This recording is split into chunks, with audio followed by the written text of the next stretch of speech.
तो दोस्तों कैनरा बैंक ने अपनी क्वार्टर 3 के नंबर को डिस्क्लोज कर दिया है। तो चलिए देखते हैं क्या के नंबर्स के अंदर डाटाबेस के लिए यहाँ पे क्रोस में है।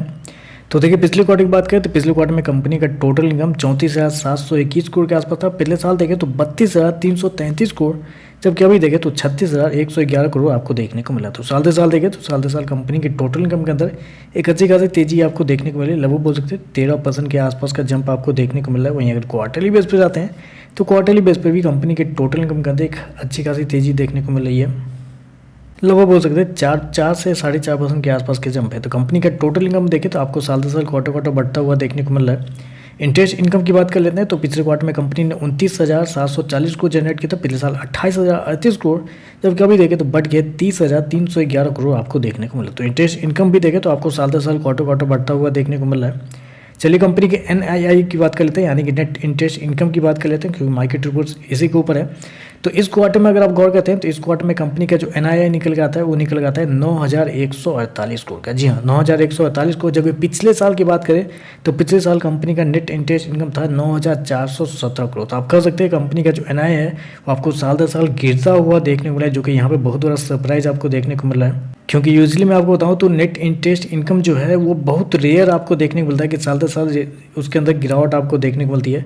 कंपनी शो किया है 9,148 करोड़ का नेट इंटरेस्ट इनकम, जबकि मार्केट का अनुमान था लगभग बोल सकते हैं आप 9,750 करोड़ के आसपास। तो यहाँ पे देखें तो मार्केट का अनुमान से भी कम आपको देखने को मिल रहा है। खर्चे की बात कर लेते हैं तो देखिए पिछले क्वार्टर में कंपनी के खर्चे 27,067 करोड़ के आसपास, पिछले साल 25,528 करोड़, जबकि अभी देखें तो 28,277 करोड़ आपको देखने को मिला। तो खर्चे देखें तो खर्चे ठीक है। चलिए कंपनी का प्रोविजन क्या है वो देखते हैं। तो पिछले क्वार्टर में 2,251 करोड़ कंपनी ने करवाए थे, पिछले साल 1,898 करोड़, जबकि अभी देखें तो 2,398 करोड़ देखने को मिले। तो प्रोविजन देखें तो आपको साल दर साल क्वार्टर बढ़ता हुआ देखने को मिला, ये कि थोड़ा सा गलत है यहाँ पे। प्रॉफिट की बात कर लेते हैं तो देखिए पिछले क्वार्टर में कंपनी का प्रॉफिट 4,014 करोड़ के आसपास था, पिछले साल 3,656 करोड़, जबकि अभी देखें तो लगभग 4,104 करोड़ आपको जाता हुआ देखने को मिला। तो साल दर साल देखें तो साल दर साल कंपनी के प्रॉफिट के अंदर एक अच्छी खासी तेजी आपको देखने को मिल रही है। लगभग बोल सकते हैं आप 12% के आसपास का जंप है कंपनी के प्रॉफिट के अंदर साल दर साल। वहीं अगर क्वार्टरली बेस पे जाते हैं तो क्वार्टरली बेस पे भी कंपनी के प्रॉफिट के अंदर लगभग 2.5 से 3% के आसपास की तेजी है। तो कंपनी का प्रॉफिट देखें तो आपको साल दर साल क्वार्टर बढ़ता हुआ देखने को मिल रहा है। कंपनी शो किया 4,104 करोड़ के आसपास का प्रॉफिट, जबकि मार्केट का अनुमान था लगभग बोल सकते हैं आप 3,990 करोड़ के आसपास। तो यहाँ पे देखें तो मार्केट का अनुमान जितना ही कंपनी का प्रॉफिट आपको देखने मिला है उससे थोड़ा सा बेहतर है।